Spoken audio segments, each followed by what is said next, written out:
दिगंबरा दिगंबरा श्रीपद वल्लभ दिगंबरा दिगंबरा दिगंबरा श्रीपाद वल्लभ दिगंबरा श्रीपद वल्लभ दिगंबरा श्रीपाद वल्लभ दिगंबरा श्रीपद वल्लभ दिगंबरा श्रीपाद वल्लभ दिगंबरा दिगंबरा दिगंबरा श्रीपद वल्लभ दिगंबरा दिगंबरा दिगंबरा श्रीपाद वल्लभ दिगंबरा दिगंबरा दिगंबरा श्रीपद वल्लभ दिगंबरा दिगंबरा दिगंबरा श्रीपाद वल्लभ दिगंबरा श्रीपद वल्लभ दिगंबरा श्रीपाद वल्लभ दिगंबरा श्रीपद वल्लभ दिगंबरा श्रीपाद वल्लभ दिगंबरा दिगंबरा दिगंबरा श्रीपद वल्लभ दिगंबरा दिगंबरा दिगंबरा श्रीपाद वल्लभ दिगंबरा दिगंबरा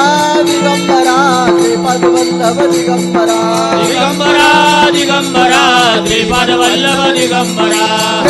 वल्लभ दिगंबरा श्रीपद वल्लभ दिगंबरा श्रीपाद वल्लभ दिगंबरा श्रीपद वल्लभ दिगंबरा श्रीपाद वल्लभ दिगंबरा दिगंबरा दिगंबरा श्रीपद वल्लभ दिगंबरा दिगंबरा दिगंबरा श्रीपाद वल्लभ दिगंबरा दिगंबरा दिगंबरा श्रीपद वल्लभ दिगंबरा दिगंबरा दिगंबरा श्रीपाद वल्लभ दिगंबरा.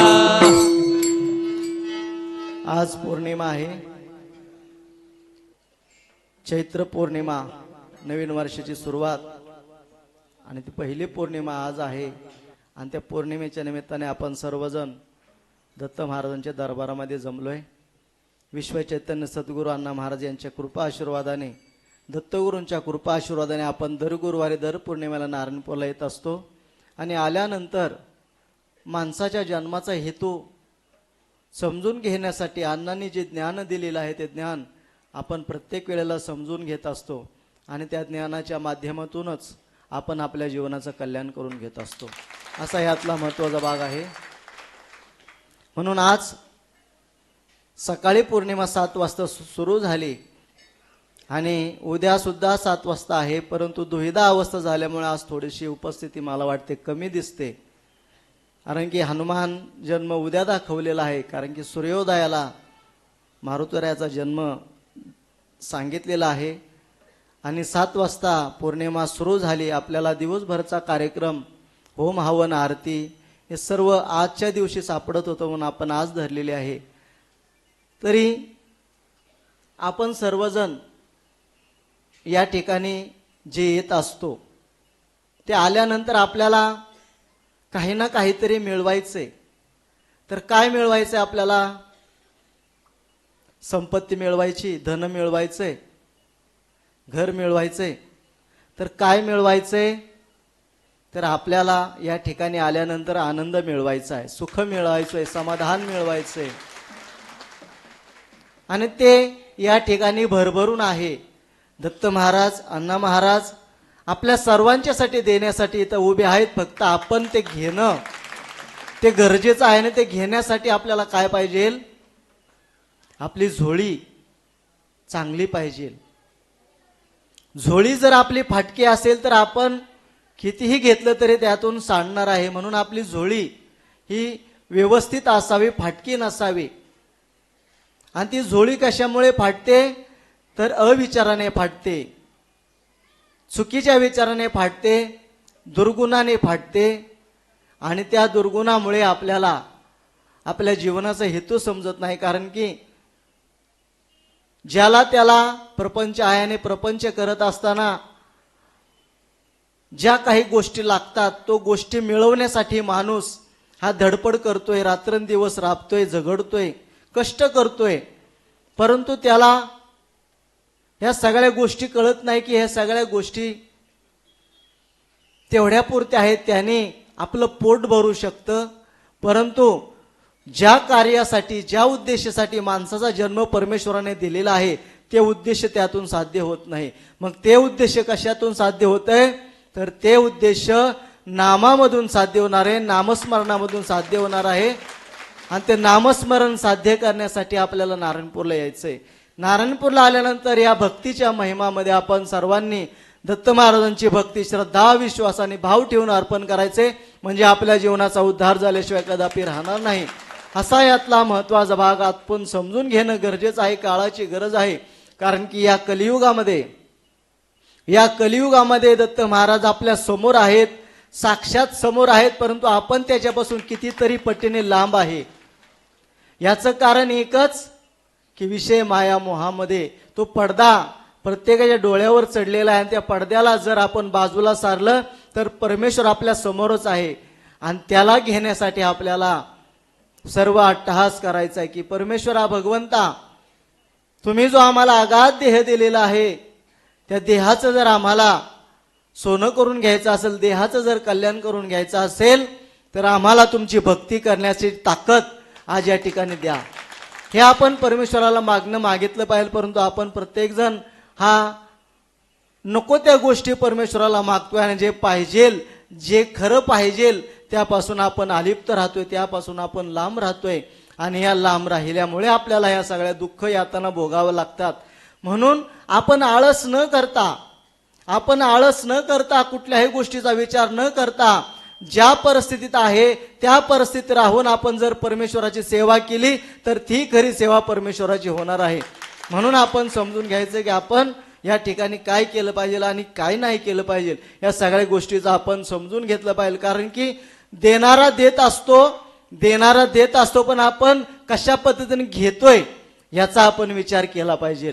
कारण की मगाशी सांगितल्याप्रमाणे देणारा द्यायला तयार आहे, परमेश्वर हातामध्ये घेऊन तयार आहे, परंतु आपण त्या ठिकाणी घेतलेलं आपल्या पदरामध्ये पडत नाही, ते सांडून जाते, आपल्या झोळीमध्ये पडत नाही, ते सांडून जाते. म्हणून या सगळ्या गोष्टी समजून घ्यायच्यात.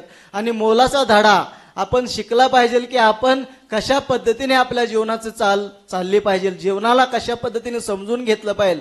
त्यासाठी आपण एक उदाहरण समजून घ्यायचं की एका गावामध्ये सुवर्णनगर नावाचं गाव राज्य होतं, आणि त्या राज्यामध्ये राजा होता आणि त्याची सर्व प्रजा. आणि त्या सुवर्णनगरा राज्यामध्ये नावाचं सुवर्णनगर म्हटल्यावर ते गाव कशा पद्धतीचं असेल, ते राज्य कशा पद्धतीचं असेल, तर ते राज्य अतिशय दरिद्री होतं. राज्यामध्ये अतिशय बिकट परिस्थिती, हालाकीची परिस्थिती, खायला अन्न नाही, फक्त नाव सुवर्णनगर, परंतु प्रजा एकदम गरिबी. आणि ते राजाला पाहवत नव्हतं. ते राजाला दुःख व्हायचं की बाबा एवढं मोठं राज्य माझं आहे, पण त्या राज्यामध्ये माझी प्रजा ही दुःखी आहे, असमाधानी आहे, त्यांच्यासाठी काहीतरी करावं लागल.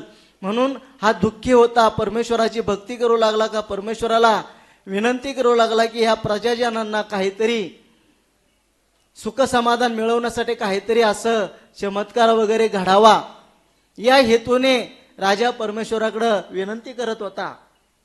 आणि त्या राज्यामध्ये एक साधू संत चाललेले असताना साधू संतांना राजाने पाहिलं, आणि राजाने त्या साधू संतांना नमस्कार केला. आणि साधूला नमस्कार केल्यानंतर साधूला पाहुणचार केला, त्यांची पूजा केली, आता सांग पूजा केली. आणि त्याने राजामध्ये त्यांना आसन दिलं. आणि आसनावर बसल्यानंतर राजाने सर्व हकीकत सांगायला सुरुवात केली. की बाबा एवढं मोठं राज्य आहे, नाव सुवर्णनगर आहे, परंतु गरिबी मात्र जास्त आहे.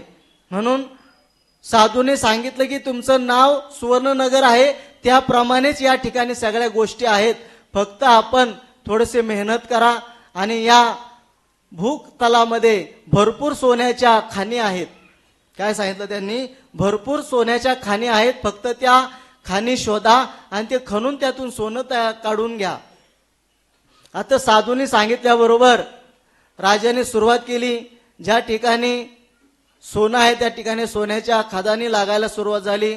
प्रत्येक ठिकाणी सोन्याच्या खदानी चालू झाल्यानंतर सोन्याचं सोनंच मिळू लागलं. आणि सोन्याचं सोनं मिळू लागल्यानंतर राजाने त्या राज्यामध्ये त्या सोन्याच्या माध्यमातून मग धर्मशाळा असतील, शाळा असतील, अनेक प्रकारचे दवाखाने असतील, लागणाऱ्या सगळ्या सुखसुविधा उपलब्ध करून दिल्या. राजाने त्या सुवर्णाच्या माध्यमातून सगळ्या सुखसुविधा उपलब्ध प्रजाजनांच्यासाठी दिल्या. एवढं सगळं देऊन काय केलं? खानावळी सुद्धा चालू केल्या. काय केलं? खानावळी चालू केला, सगळ्यांना मोफत जेवण सुरुवात केलं. कुणी काही करायचं नाही, आयुषमध्ये सगळ्या गोष्टी करायच्या, खायचं प्यायचं आणि आरामामध्ये राहायचं. कुणालाही कामाची सवय लागू नये म्हणून सर्वांना जिथल्या तिथं राजाने खाणं पिणं सगळ्या सुख सुविधा उपलब्ध करून त्या राजाने त्या ठिकाणी राज्यातील सर्व प्रजाजनांना दिल्या. आणि त्यावेळेस प्रजाजन काय झालं, आळशी झालं. सर्व प्रजा त्या ठिकाणी आळशी झाली. आळशी झाल्यानंतर कोण सुद्धा काम करायला तयार नाही, काही नाही, कारण की सगळं आयतं मिळतंय.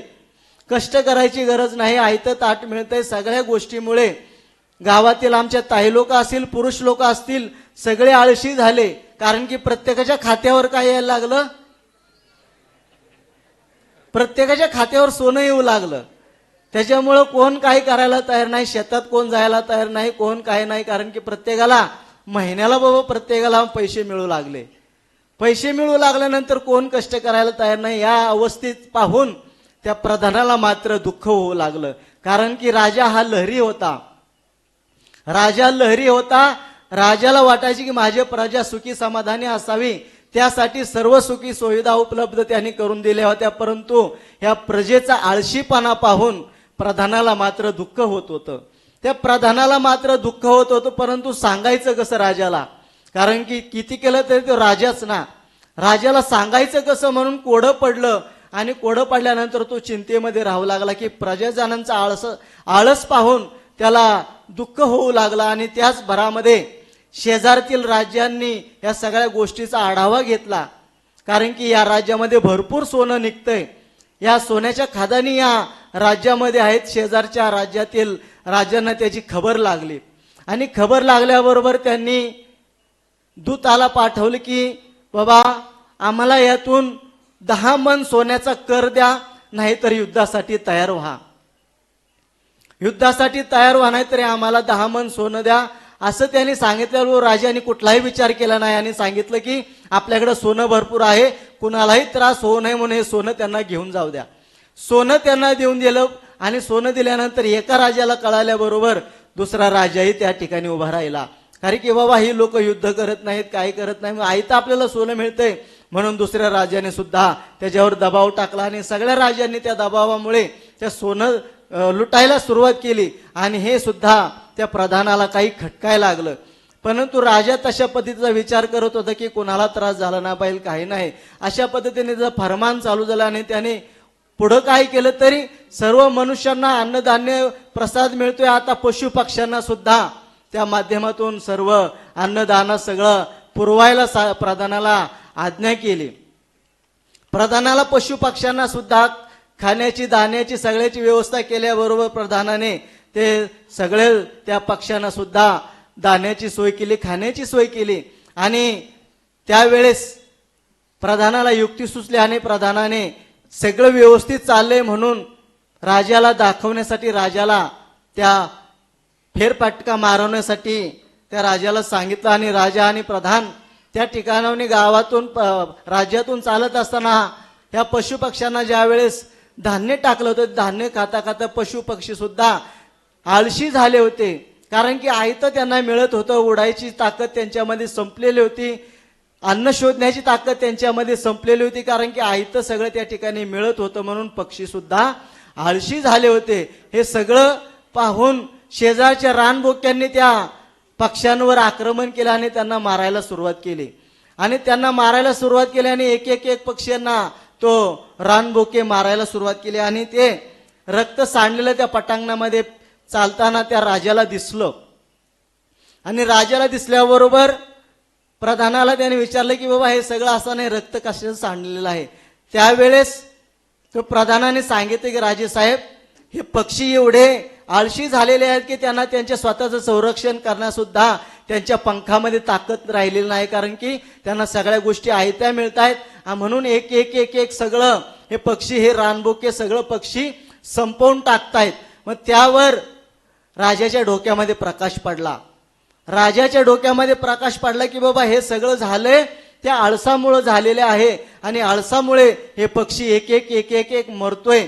म्हणून राजाला झट दिशी टूप पेटली आणि त्याने त्याच्या चुकीचा अर्थ समजून घेतला. आणि प्रधानाला त्याने सांगितलं की या वेळेस या कबुतरांचं जसं नुकसान झालेलं आहे तसंच नुकसान माणसांचं सुद्धा होऊ शकतं. या प्रजेचे सुद्धा तसंच नुकसान होऊ शकतं, कारण की आजूबाजूचे राजे या सगळ्यांना मारून टाकू शकतात धनाच्या लोभापायी, कारण की प्रत्येक जण हा आळशी झालेला आहे. म्हणून त्या राजाने त्या प्रधानाचं सगळं समजून घेतलं आणि प्रधानाला सांगितलं की खऱ्या अर्थाने तू आज सरळ न सांगता या माध्यमातून तू सांगितलं आणि माझे डोळे उघडले, कारण की सरळ सुद्धा सांगू शकला असतास परंतु मी ते ऐकून घेतलं नसतं, म्हणून या माध्यमातून तू सांगितलंस. यातून त्या राजाने बोध घेतला आणि सर्व प्रजेजनांचं जे जेवण होतं ते जेवण खानावळ सगळी बंद करून टाकली. सर्वांना युद्धासाठी सज्ज केलं आणि त्या युद्धाच्या माध्यमातून सर्वांना जो कर जात होता तो कर बंद केला आणि युद्धासाठी सर्वांना सज्ज केलं आणि स्वतःची ताकद आजमावून सगळ्यांचा आळस बाजूला सारून सर्वांचा आळस बाजूला सारून त्यांनी युद्धासाठी सर्वांना तत्पर केलं आणि युद्धासाठी तत्पर करून आलेल्या संकटावर त्यांनी मात करण्यासाठी सर्वांना सज्ज केलं. या माध्यमातून या सगळ्यांना आनंदाचा आनंद तयार झाला. प्रजा ही सुखसमाधानी राहू लागली, प्रत्येक जण कष्ट करू लागला, प्रत्येक जण मेहनत करू लागला आणि आनंदाने सुखसमाधानाने त्यांचं जीवन जगू लागला आणि जीवनामध्ये या सगळ्या गोष्टी त्याचा आनंदाचा आनंद तयार करून घेतला. त्याच पद्धतीने आपण सुद्धा या उदाहरणातून आपण काय समजून घ्यायचं की आपण सुद्धा आळशी झालेलो आहोत. आपण सुद्धा आळशी झालेलो आहोत की आपण फक्त प्रपंचाचाच विचार करतोय, आपल्या देहाचा आपल्या आत्म्याचा आपण विचार करत नाही आणि आपण आळसामुळे आपण परमेश्वराचं नामस्मरण करत नाही, परमेश्वराची भक्ती करत नाही आणि परमेश्वराला आपण विसरून चाललोय. कारण की या देहामध्ये या देहाला लागणाऱ्या सगळ्या सुखसुविधा या आपल्याला माध्यमातून मिळतायत, परंतु ते मिळता मिळता आपण कशासाठी या माणसाच्या जन्माला आलोय हे मात्र आपण विसरून गेलोय आणि विषय माया मोह हे आपल्यावर आक्रमण करतायत. आपल्यावर आक्रमण करून आपल्याला रक्तबंबाळ करतायत आणि रक्तबंबाळ करून आपल्या आयुष्याचं वाटोळं करून टाकतात आणि आपल्या आयुष्याला संपवून टाकतायत. म्हणून या शत्रूंना जर आपल्याला हरवायचं असेल, या षड्रिपूंना जर हरवायचं असेल तर आपल्याला आळस सोडणं गरजेचं आहे आणि तो आळस जोपर्यंत सुटत नाही तोपर्यंत आपल्या देहाचा उद्धार होणार नाही. म्हणून आपल्याला प्रथम आपल्या देहाचा जर उद्धार करून घ्यायचा असेल तर आळस हा महत्वाचा सोडला पाहिजे. या आळसाला जर आपल्याला हरवायचं असेल तर नामस्मरण सातत्य, प्रत्येक गोष्टीमध्ये सतत सातत्य ठेवणं गरजेचं आहे. जोपर्यंत आपण सातत्य ठेवणार नाही तोपर्यंत आपल्याला आळस हा संपणार नाही. म्हणून आळसाला जर संपवायचा असेल तर एखादी गोष्ट करतोय ती सातत्यानेच केली पाहिजे, त्याच्यामध्ये कुठल्याही प्रकारचा खंड केला नाही पाहिजे. गुरुवारी येतोय, पौर्णिमेला येतोय, जाणार म्हणजे जाणारच हा शब्द जर लावला तर सगळ्यांचं कल्याण झाल्याशिवाय कदापि राहणार नाही. हा निश्चयाचा च आपण लावला तर या सगळ्या गोष्टी आपल्याला साध्य होणार आहेत. म्हणून आळसाला जर हरवायचा असेल तर हा च आपल्या आयुष्यामध्ये खूप महत्वाचा आहे. म्हणून या सगळ्या गोष्टी समजून घ्यायच्यात आणि त्या पद्धतीने आपण आपल्या जीवनाची वाटचाल करा. म्हणजे दत्त महाराज, अण्णा महाराज सर्वांच्या जीवनाचं कल्याण केल्याशिवाय कदापि राहणार नाही असा यातला भाग समजून घ्यायचा आणि त्या पद्धतीने आपल्या जीवनाची वाटचाल करायची. खऱ्या अर्थाने या सगळ्या गोष्टी समजून घ्या आणि आता पुढचा भाग आपण समजून घ्यायचा आहे. आजच्या या पौर्णिमेचं अन्नदान आहे ती श्रीगोंदा पाटस दौंड ते श्री क्षेत्र नारायणपूर सर्व भाविक व यात्रेकरू यांच्यातर्फे हे 27वा अन्नदान आहे. तरी यांना आणि यांच्या कुटुंबियांना दत्त महाराज सुखाने समृद्ध असं टाळ्या वाजवून आशीर्वाद द्यायचा आहे. हे श्रीगोंदा पाटस दौंड ह्या भागातून सर्वजण येतात. गुरुदेव दत्त श्रीपाद वल्लभ श्री गुरुदेव दत्त श्रीपाद वल्लभ श्री गुरुदेव दत्त श्रीपाद वल्लभ श्री गुरुदेव श्रीपाद वल्लभ श्री गुरुदेव श्रीपाद वल्लभ श्री गुरुदेव श्रीपाद वल्लभ श्री गुरुदेव दत्त श्रीपाद वल्लभ श्री गुरुदेव दत्त श्रीपाद वल्लभ श्री गुरुदेव दत्त श्रीपाद वल्लभ श्री गुरुदेव दत्त श्रीपाद वल्लभ श्री गुरुदेव दत्त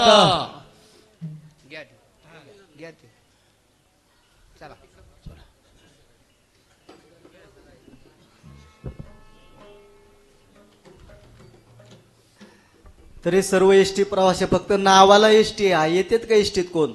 ऐ दौंड पाटच येतात का कोण? जे ते आपापल्या गाड्या घेऊन येत आहेत. तुमच्या एसटीत कोण बसतच नाही आता. येतात का नक्की? किती जण येत आहेत बघू? कुठे आहेत? हे तर कोणच नाही. आहेत का? बरं बरं ठीक आहे ठीक आहे ठीक आहे. एसटीचा प्रवास चांगला आहे. हा एसटीचा प्रवास करत जा. म्हणून आजच्या या श्रीगोंदा पाटस दौंड ते नारायणपूर सर्व एसटी प्रवासी मिळून सर्व भाविक व यात्रेकरू यांच्या माध्यमातून आजचं अन्नदान झालेलं आहे. तरी पुन्हा एकदा टाळ्या वाजून त्यांना आशीर्वाद द्यायचा आहे. पुढील पौर्णिमा जी आहे ती वैशाख पौर्णिमा आहे. तिची तारीख पण 1/5/2026 वार आहे, शुक्रवार. बरोबर आहे का? पाहिली आहे का नीट? ऐ पाहिली का तारीख? 1/5 बरोबर आहे का?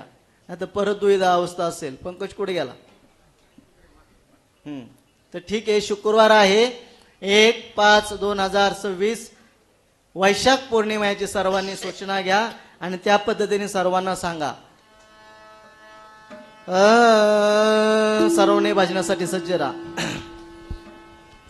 जय जय गुरुदेव दत्तात्रेय अनुसय सुधा. जय जय गुरुदेव दत्तात्रेय अनुसय सुधा. जय जय गुरुदेव दत्तात्रेय अनुसय सुधा. जय जय गुरुदेव दत्तात्रेय अनुसय सुधा. आत्रेय अनुसय सुधा. आत्रेय अनुसय सुधा. आत्रेय अनुसय सुधा. आत्रेय अनुसय सुधा.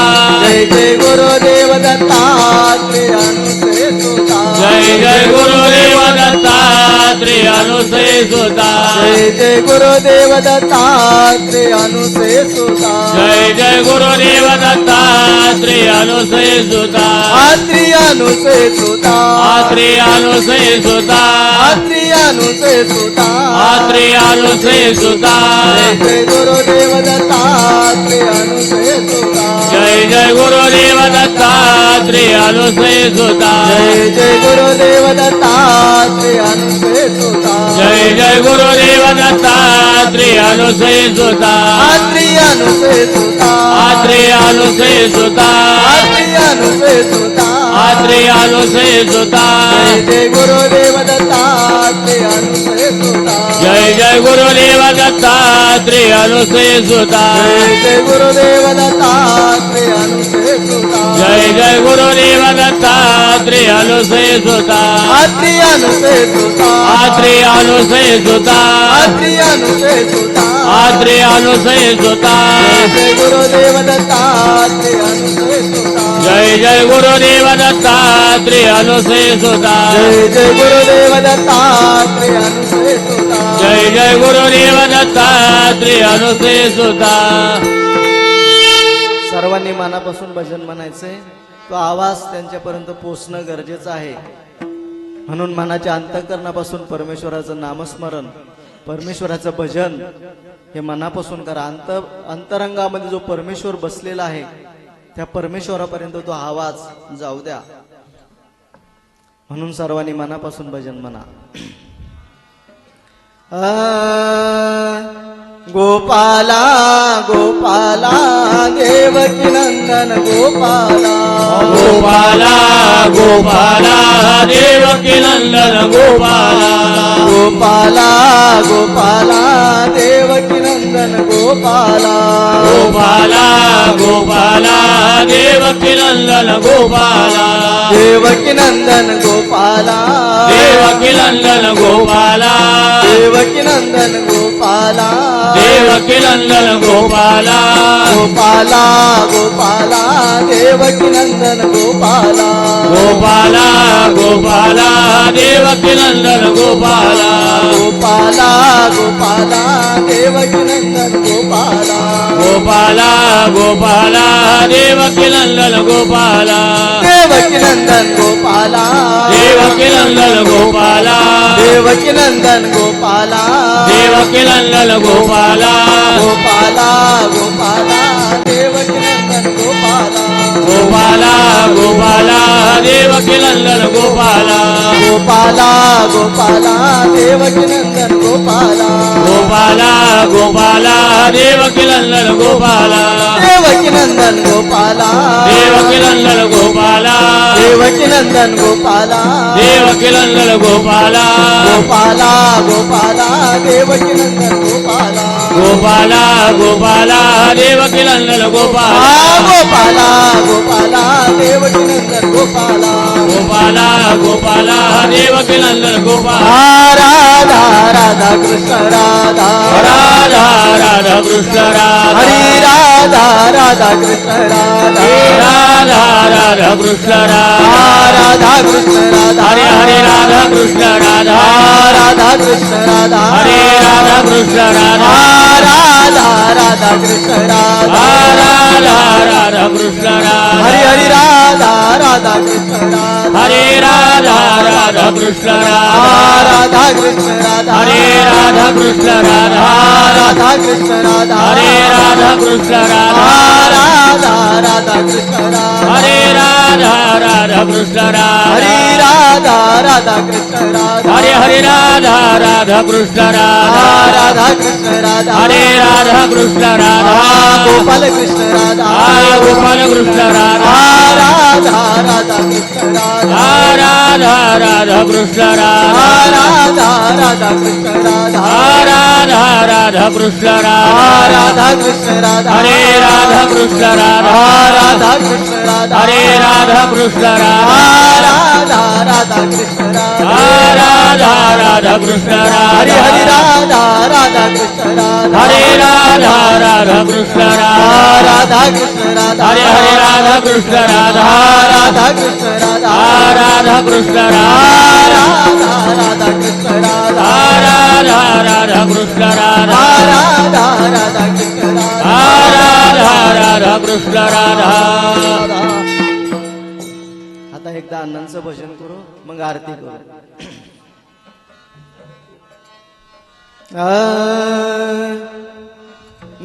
नारायण नारायण श्री गुरु नारायण नारायण नारायण नारायण नारायण श्री गुरु नारायण नारायण नारायण नारायण नारायण श्री गुरु नारायण नारायण नारायण नारायण नारायण श्री गुरु नारायण नारायण नारायण श्री गुरु नारायण नारायण नारायण श्री गुरु नारायण नारायण नारायण श्री गुरु नारायण नारायण नारायण श्री गुरु नारायण नारायण नारायण अण्णा नारायण नारायण नारायण अण्णा नारायण नारायण नारायण नारायण नारायण श्री गुरु नारायण नारायण नारायण नारायण श्री गुरु नारायण नारायण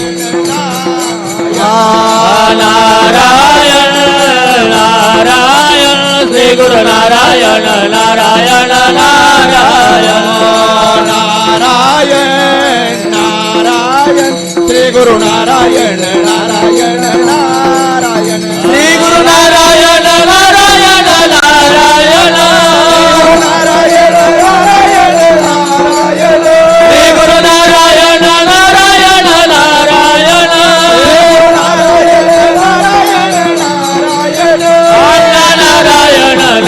नारायण नारायण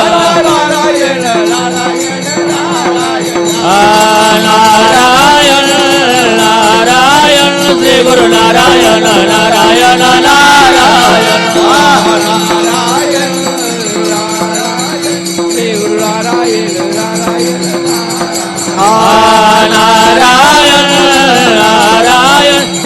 नारायण नारायण नारायण नारायण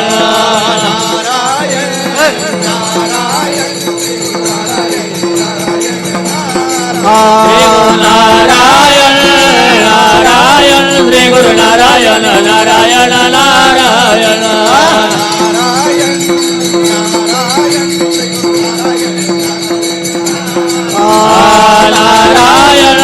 नारायण श्री गुरु नारायण नारायण नारायण नारायण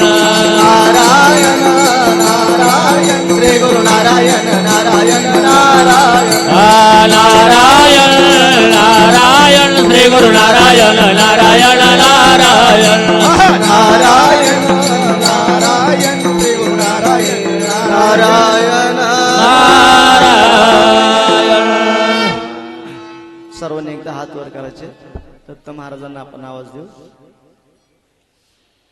गुरुदेव दत्त गुरुदेव दत्त गुरुदेव दत्त गुरुदेव दत्त गुरुदेव दत्त गुरुदेव दत्त सद्गुरु अण्णा महाराज की जय जय स्वामी महाराज की जय सर्वांना दत्त महाराजांच्या वतीने अण्णांच्या वतीने मनापासून आशीर्वाद प्रत्येकाने उद्या हनुमान जन्म आहे त्यामुळे सर्वांनी ज्या त्याच्या भागामध्ये जे मारुतीचं मंदिर आहे त्या ठिकाणी जाऊन त्याचा आनंद घ्यायचा आहे भजनाचा आनंद घ्यायचा जन्माचा सर्वांनी आनंद घ्यायचा आहे आणि आता आरतीचा आनंद सर्वांनी घ्यायचा आहे महाप्रसाद घ्यायचा आहे आणि रांगेतून भस्म दर्शन घेण्यासाठी सर्वांनी रांगेतून यायचे गडबड गोंधळ कोणीही करायचं नाही शांततेत सगळ्या गोष्टी करायच्यात सर्वांना आनंदाचा आनंद द्यायचा आहे आता आरती होईल द्यावेल